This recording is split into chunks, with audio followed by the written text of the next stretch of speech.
மக்களுடைய பாதிப்புங்கிறது இதுவரையிலும் நெல்லை மாவட்டத்தினுடைய வரலாற்றில் இந்த மாதிரி ஒரு நிகழ்வு நடந்ததே இல்லை.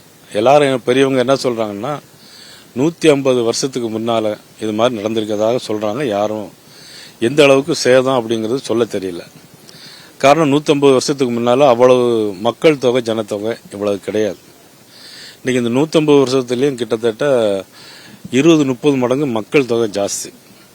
அதுலயும் தாமிரபரணி ஆற்றங்கரையில பாத்தீங்கன்னா நீங்க பாபநாசத்திலிருந்து ஆரம்பிச்சு திருநெல்வேலி, கருப்பந்துறை, மேலப்பாளையம், சிந்துபுந்திரம், மீனாட்சிபுரம், கைலாசபுரம், அப்படி சிந்துபுந்திரம் கைலாசபுரம் வழியா பாத்தீங்கன்னா இங்க கல்குறிச்சி வரைக்கும், பாலாமடை, குப்பக்குறிச்சி வரைக்கும் பாத்தீங்கன்னா மக்களுடைய சேதங்களை கணக்கிடவே முடியாது. எப்படின்னு கேட்டீங்கன்னா படிக்கிற பிள்ளைகளுக்கு புஸ்தகம் எல்லாமே ஆத்துல போயிடுச்சு. குடும்பத்தில் வச்சிருக்க ஆதார் அட்டைகள் எல்லாமே போயிடுச்சு. தரை மட்டத்திலிருந்து 15 அடி உயரத்துக்கு தண்ணீர் எல்லா இடத்துலயுமே போயிடுச்சு. டாக்குமெண்ட்ஸ், நிறைய டாக்குமெண்ட்ஸ், பத்திரங்கள் எல்லாமே போயிடுச்சு. சில இடங்கள்ல விஓக்களுடைய டாக்குமெண்ட் கூட காணாம போயிருக்கு. இதையும் தாண்டி பார்த்தோன்னா இப்ப ரேஷன் கடையில கூட பார்த்தோம். ரேஷன் கடையில எல்லா பொருட்களுமே வீணாயிட்டு, ஆனா கலெக்டர் எல்லாம் மாற்று பொருள் உடனே தாரன்னு சொல்லியிருக்காங்க. நிறைய வீடு இடிஞ்சு விழுந்துருச்சு. ஆனா அரசாங்கத்துடைய மதிப்பீட்டு தொகை ஒரு சோறு இருந்தா 1000-2000 சொல்லிட்டு இருக்காங்க. இதெல்லாம் 30 வருஷத்துக்கு முந்தைய உள்ள ஒரு எஸ்டிமேட். இப்ப இடிஞ்ச வீடு பாத்தீங்கன்னா கெட்டணும்னாக்கே 2 லட்சம் ரூபா இருந்தாலும் முடியாது. ஆனா தாசில்தார், கலெக்டர் எல்லாம் எழுதி 3000, 5000, 10,000 கொடுப்பாங்க. தமிழக முதலமைச்சர் கனிவுடன் இதை ஒரு கனிவான பார்வைக்கு எடுத்து சென்று நிச்சயமா அவங்களுக்குலாம் ஒரு 2 லட்சம் ரூபாய் தொகை கொடுக்கணும்.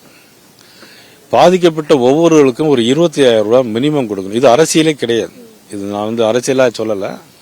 மனிதாபிமானத்தோடு பாதிக்கப்பட்ட மக்களுக்கு, கரையோரம் இருந்த பாதிக்கப்பட்ட மக்களுக்கு மினிமம் ஒரு 25,000 ரூபாய் கொடுத்தா தான் அந்த மக்கள் அன்றாட வாழ்க்கையை இதை பண்ண முடியும். அதை விட நிறைய கார்கள், எல்லா கார்களுமே அது கரையோரம் இருந்தது மட்டும் இல்லாம டவுன் பகுதியிலே, நடு டவுன் பகுதியிலே திருநெல்வேலி காட்சி மண்டபம், பகவத்சிங் தெரு, பேட்டை, பழையப்பேட்டை பாத்தீங்கன்னா நின்ற ரோட்ல நின்ற கார்களே எல்லாமே மூழ்கி எல்லாம் வீணா போச்சு. கார்களே போகும்போது எல்லா பைக்குகளும், 2 வீலர் தான் இப்ப இன்னைக்கு ஜாஸ்தி. ஒரு காலத்துல சைக்கிள் தான் எல்லா வீடு இருக்கும். இன்னைக்கு வீட்டுக்கு 2 2 வீலர் இருக்கு. அந்த 2 வீலரை சமாளிக்கணும்னா எல்லாருமே டியூ போட்டு தான் வாங்கியிருக்காங்க. வீட்டில் வைக்கக்கூடிய ஃப்ரிட்ஜ் முதற்கொண்டு அவங்க டியூ போட்டு, மாசம் டியூ போட்டு வாங்கி எல்லாருடைய வாழ்வாதாரமும் இன்னைக்கு ரொம்ப வாழ்வாதாரம் ரொம்ப நலிந்து போச்சு. அது எப்படி சீர் செய்ய போறாங்க அப்படின்னு தெரியல எனக்கு.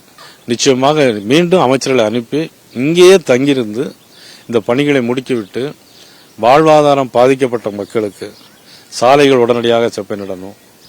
நிறைய இடங்களில் தண்ணி போக முடியாமல் நாங்களே ரோடெல்லாம் தோண்டி உடைச்சு விட்டுருக்கோம். இந்த சாலைகளை உடனடியாக செப்பனிட்டு போக்குவரத்து வசதிக்கும், பள்ளியில் படிக்கக்கூடிய குழந்தைகளுக்கு பள்ளிக்கு செல்வதற்கும், அவர்களுக்கு பாட புத்தகங்கள் வாங்குவதற்கும், நிறைய பேருக்கு லேப்டாப், படிக்கிற பிள்ளைங்களுடைய லேப்டாப்பும் நிறைய எல்லாமே டேமேஜ் ஆயிடுச்சு. அது உடனடியாக கண்டறிந்து அவங்களுடைய வாழ்வாதாரத்திற்கு மாண்புமிகு தமிழக முதலமைச்சர் அவர்கள் உடனடியாக அவசர நடவடிக்கையாக எடுத்து அமைச்சர்களை அனுப்பி வைக்க வேண்டும் என்று மீண்டும் நான் 2வது முறையாக நான் கேட்டுக்கொள்கிறேன். செய்திகளை உடனுக்குடனும் துல்லியமாகவும் தெரிந்து கொள்ள சப்ஸ்கிரைப் பண்ணுங்க.